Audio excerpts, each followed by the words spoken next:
지난번에 데이터 자체의 소유권이 누구에게 있는 것인지, 데이터가 어떠한 특성을 갖추게 되거나 그 안에 어떠한 내용이 있으면 지식재산권이나 영업비밀로서 보호될 수 있는지를 얘기를 해줬는데, 그럼 메타버스 세계에서는 어떻게 적용될지가 좀 궁금하네. 메타버스, 예를 들어 가상세계에는 모든 게 데이터로 이루어져 있고 내 아바타가 메타버스 안에서 활동하면서 생성되는 데이터들도 있고, 그럼 이 데이터들은 누구의 소유로 봐야 되는 걸까? 그래. 그럼 오늘은 메타버스 세계, 특히 가상세계에서 데이터 소유권에 대해서 얘기를 해볼게. 가상세계에서 생성되는 데이터가 생성 주체의 소유인지 아니면 플랫폼 운영자의 소유인지는 교통정리가 안 되었어. 그렇지만 데이터의 활용 측면에서 생각해보면 가명 처리된 데이터의 경우 정보 주체의 동의 없이 메타버스 플랫폼 운영자가 활용할 수가 있고, 이건 2020년 2월에 개정된 개인정보보호법이랑 관련이 있어. 그럼 정리하면 메타버스에서 생성되는 데이터 자체의 소유권이 누구에게 있는지에 대해서는 아직 논란이 있지만, 플랫폼 운영자가 가명 처리된 데이터라면 활용할 수 있다는 거네.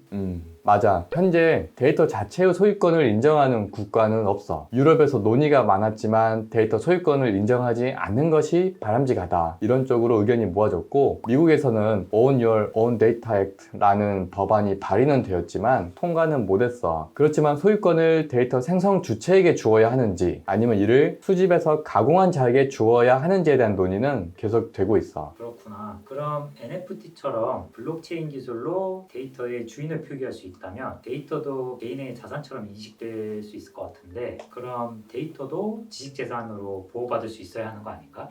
충분히 생각해 볼 만한 주제인데, 예를 들어서 게임 캐릭터의 이미지 파일이 NFT에 첨부돼서 발행이 되었어. 그리고 그걸 내가 샀어. 그 의미는 내가 그 게임 캐릭터 이미지 파일 데이터의 귀속 주체라는 것이 블록체인 기술로 증명이 된다는 거야. 그렇지만 내가 그 데이터에 대한 소유권자라는 의미는 아니야. NFT도 민법에서 얘기하는 물건이라 볼 수 없는 데이터이기 때문이거든. 그럼 최근 최초 PFP NFT인 크립토펑크를 인수한 유가랩스, BAYC는 이렇게 성장한 이유가 유저 내지 클럽 회원들에게 원숭이 이미지를 사용하거나 변형시킬 수 있게 하고 이로부터 수익을 얻을 수 있게 한 이유라고 알고 있는데, 그럼 BAYC는 어떻게 소유를 인정해주고 있는 거지? 그건 저작권의 이용 허락과 관계되는 거야. 그 BAYC 홈페이지에서 이용 약관을 들어가 보면 개인적인 이용과 상업적인 이용에 대해 규정을 하고 있고, 유가랩스가 유저에게 이용, 복사, 전시를 전 세계적으로 거의 무제한적으로 허용한다는 취지의 문구가 있어. 그렇지만 저작권을 양도한다는 내용은 없어. 그러니까 원 이미지의 저작권은 유가랩스에게 있고 유저들에게는 저작권의 이용을 허락한다는 그 취지라고 생각을 하면 돼.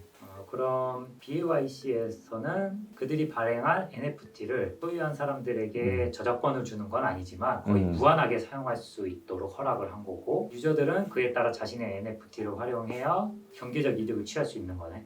맞아. 그래서 너가 물어본 거로 돌아가 보면 NFT는 어떠한 데이터의 귀속 주체에 대한 증명인 개념인데, NFT도 블록체인 기술을 활용한 데이터이기 때문에 현행 민법에서 소유권이 인정될 수는 없는 것이고, 따라서 PFP NFT 서비스가 유저에게 제공하는 NFT의 사용, 수익 실현 권한은 NFT에 대한 소유권을 유저에게 인정해준다는 의미로 볼 수가 없어. 그리고 추가로 대표적인 PFP NFT 플랫폼 BAYC의 이용 약관을 보면 유저에게 저작권을 양도한다기보다는 저작권의 이용 허락을 한다는 것으로 볼 수 있어. 그렇구나. 이용에 대한 권리를 사용자들이 얻는 거구나. 그럼 만약 어떤 메타버스 플랫폼이 운영되다가 없어져 버린다면 유저가 그 안에 축적된 데이터, 유저가 만든 데이터에 대한 권리를 주장할 수가 있는 건가?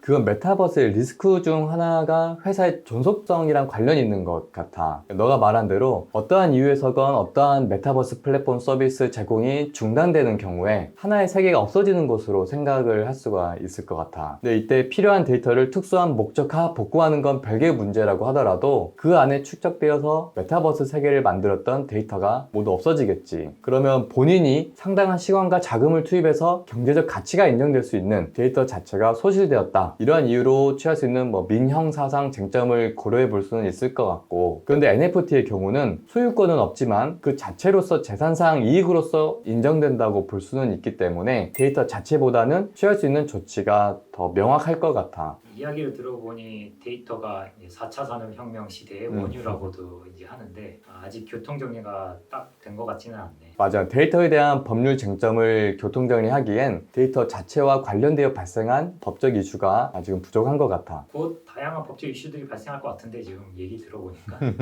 물론 아직 사례나 데이터가 좀 부족하긴 하지만 오늘은 메타버스에서 생성된 데이터의 주인은 누구인가? 내가 NFT를 소유하면 해당 데이터를 내가 소유하는 것인가? 또는 저작권을 갖는 것인가? 또 메타버스 플랫폼이 없어진다면 유저가 자신이 축적한 데이터에 대한 권리를 주장할 수 있는 것인가를 얘기했어. 현재 이건 이거고 저건 저거다 이렇게 말하고 싶지만 학계에서의 주장도 다르고 아직 판결 사례도 부족하기 때문에 교통정리가 아직 안 된 부분이라고 말할 수밖에 없는 것이 나도 아쉽고, 그렇지만 어떤 이슈가 생겼고 또는 어떤 이슈가 생길 수 있고 그래서 어떤 부분을 주의해야 하는지는 우리가 미리 알고 있어야 할 것 같아. 그래야 법적 쟁송에 휘말릴 위험이 낮아질 것 같거든.